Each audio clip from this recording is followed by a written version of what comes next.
Hello, Mr. Giovanni. How have you been? I'm doing just fine. How's the audience doing? Shut up! Well, anyway, let's get into why you're here. Why are you so fond of Robert Burns? Well,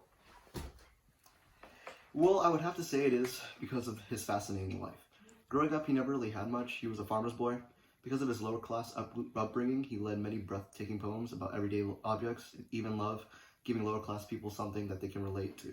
In addition to this, he was a firm believer in freedom. At the time, the Calvinist church dominated society, and he wanted people to essentially be who they wanted to be without any judgment passing on to them.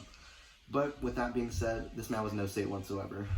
By this, I mean that he was always causing some trouble, especially in the church, because he loved fornicating with women. With that being said, he had 12 children, of which 7 were illegitimate with multiple different women. Lastly, even with his successful life and obtained a fair amount of wealth, which he did, he died with nothing. Wow. This guy's got jokes, man! Well, anyway, can you tell me about some of his writing?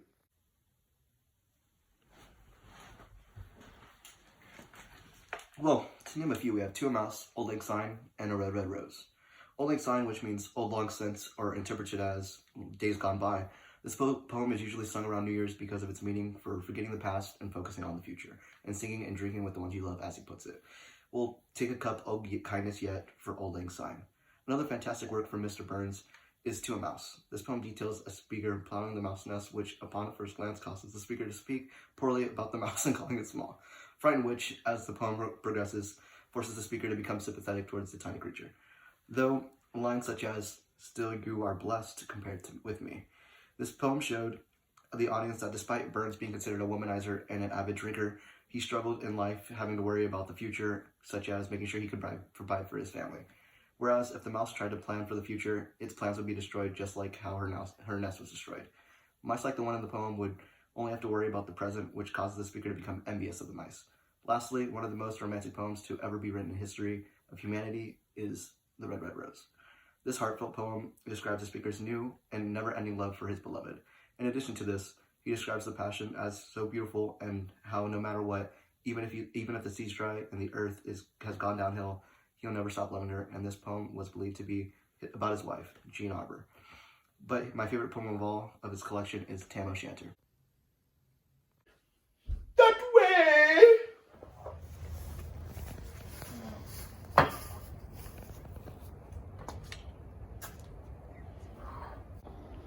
If my husband comes home drunk again, I'm gonna kick his butt. I gotta get home. Come on, Meg.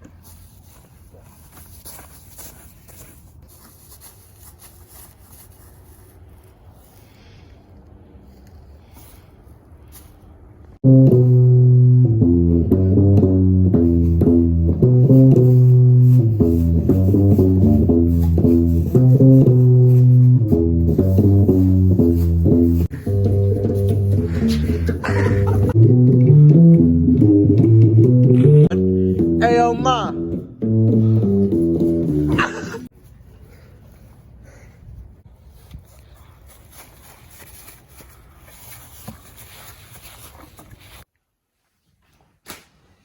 So, as you can see, the poem takes place in the air, or commonly named a bar, which is set in the 18th century. While the reader is analyzing the poem, it is easy to see what kind of person Tom is.